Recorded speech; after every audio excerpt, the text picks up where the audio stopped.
एक समय की बात है। शांतिपुर एक छोटा और खुशहाल गांव था। उस गांव में रामू नाम का एक दूध वाला रहता था। रामू दिखने में बहुत ही सीधा सादा और मेहनती लगता था, लेकिन उसके मन के भीतर लालच की गहरी जड़ें जमी हुई थीं। वो गांव की लगभग हर घर में दूध पहुंचाता था। शुरुआत में वो ईमानदारी से काम करता था, लेकिन जैसे जैसे समय बीता उसे लगने लगा कि ईमानदारी से मिलने वाला पैसा उसकी विलासिता की जरूरतों के लिए कम है। उसने जल्दी अमीर बनने का एक छोटा रास्ता निकाला। सुबह के 4 बज रहे थे। रामू अपने तबेले में गायों का दूध निकाल रहा था। तभी उसकी पत्नी माधवी वहां आई। उसने देखा कि रामू दूध की बाल्टी में पास के तालाब का गंदा पानी मिला रहा है। रामू, ये तुम क्या कर रहे हो? कल ही काका कह रहे थे कि दूध बहुत पतला लग रहा है। तू अपना काम कर माधवी, ज्यादा सती बनने की जरूरत नहीं है। जमाना बदल गया है। अगर मैं सीधा बना रहा तो हम कभी पक्का मकान नहीं बना पाएंगे। शहर में सब यही करते हैं। लेकिन रामू, इस तरह कमाया हुआ पैसा कभी बरकत नहीं देता। लोगों की बद्दुआएं मत लो। बच्चे की कसम, छोड़ दो ये सब। चुप रह। मैं ये सब अपने परिवार और अपने बेटे छोटू के भविष्य के लिए ही तो कर रहा हूँ। रामू का लालच यही नहीं रुका। अब वो दूध में सिर्फ पानी ही नहीं, बल्कि सफेद पाउडर और यूरिया जैसे खतरनाक केमिकल भी मिलाने लगा, ताकि दूध गाढ़ा दिखे। उसकी कमाई दोगुनी हो गई। उसने गांव में सबसे बड़ा मकान बनाना शुरू कर दिया।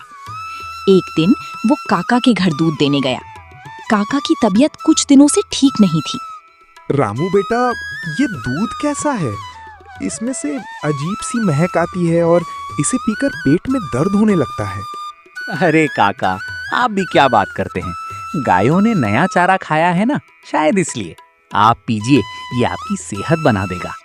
काका ने उस पर भरोसा कर लिया, लेकिन वो नहीं जानते थे कि रामू का वो सेहतमंद दूध धीरे धीरे उनके शरीर को अंदर से खोखला कर रहा था।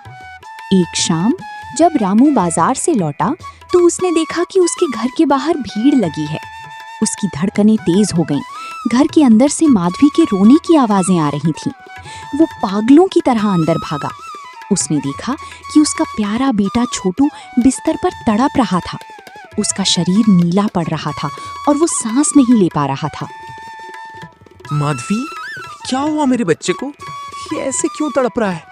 पता नहीं रामू, दोपहर को इसने दूध पिया था, उसके बाद से इसे उल्टियां होने लगी और अब ये सांस भी नहीं ले पा रहा। तभी डॉक्टर साहिब वहां पहुंचे। उन्होंने छोटू की जांच की और गंभीर चेहरा बनाकर रामू की ओर देखा। रामू, इसे जहर दिया गया है। इसके शरीर में बहुत ही खतरनाक केमिकल मिले हैं, जो शायद किसी खराब या मिलावटी खाने से इसके अंदर पहुंचे हैं। हालत बहुत नाजुक है।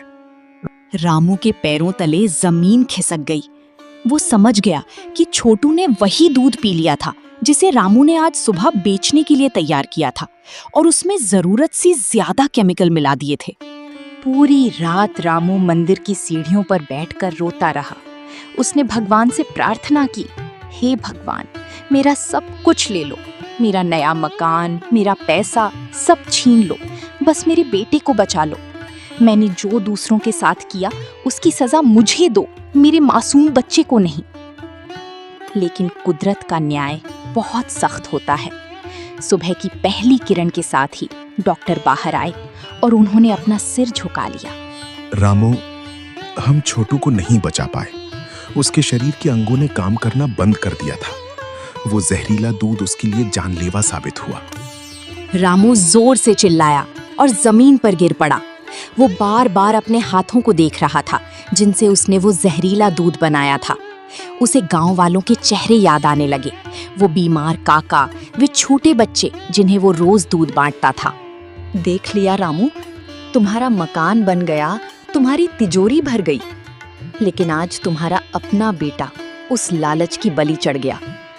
तुमने दूसरों के बच्चों के लिए जहर बोया था, आज वही जहर तुम्हारे घर की खुशियां खा गया। रामू अब एक जिंदा लाश बन चुका था। उसने अपनी सारी संपत्ति बेच दी और गांव के लोगों के मुफ्त इलाज के लिए एक अस्पताल खुलवाया। लेकिन उसकी आंखों का सूनापन और उसका खोया हुआ बेटा कभी वापस नहीं आए। सीख: लालच एक ऐसा दलदल है जिसमें इंसान जितना अमीर बनने की कोशिश करता है, उतना ही गहरा धंसता जाता है। दूसरों को दिया गया धोखा घूमकर हमारे पास ही आता है। ईमानदारी की सूखी रोटी बेईमानी के हलवे से हजारों गुना बेहतर है।